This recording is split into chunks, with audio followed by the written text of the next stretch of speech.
আসসালামু আলাইকুম।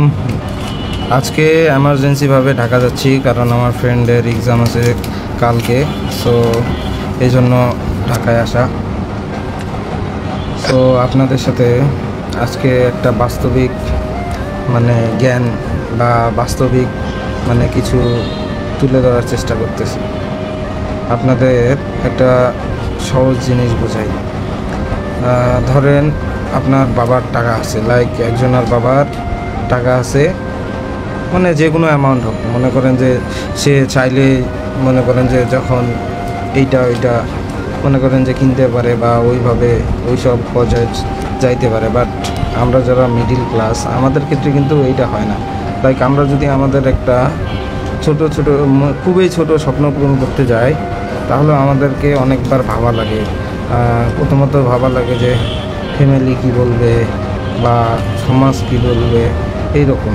সো আবার হয় কি, ধরেন আমার দিয়েই উদাহরণ দিই, আমি ধরেন আমার ছোট একটা স্বপ্ন পূরণ করব, খুবই সামান্য, বাট আমার এবিলিটি অনুযায়ী আমি ওই স্বপ্নটা 1-2 দিনের মধ্যে কমপ্লিট করতে পারি।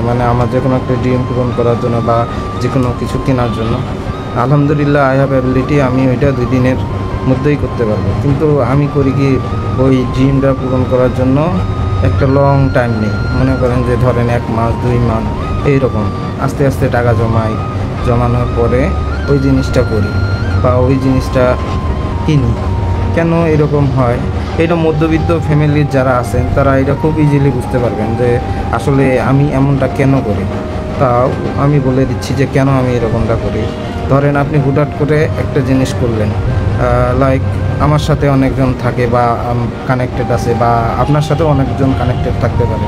মনে করেন যে আমি হুটহাট একটা জিনিস করলে তারা কষ্টও পাইতে পারে, আর আমি যদি ওই সেম কাজটাই তাদের সাথে নিয়ে বা তাদের সাথে আমার কষ্টগুলো শেয়ার করে বা করে জিনিসটা করি, তাহলে তারও ভালো লাগে যে ভাই এত কষ্ট করে জিনিস করতেছে।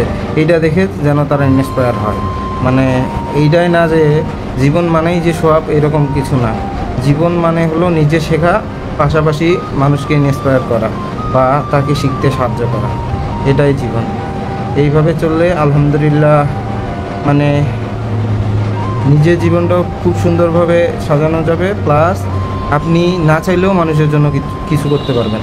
ট্রাস্ট মি, আপনি না চাইলেও করতে পারবেন, এটা ইনশিওর থাকেন। ঠিক আছে, আজকের ভিডিও এই পর্যন্ত।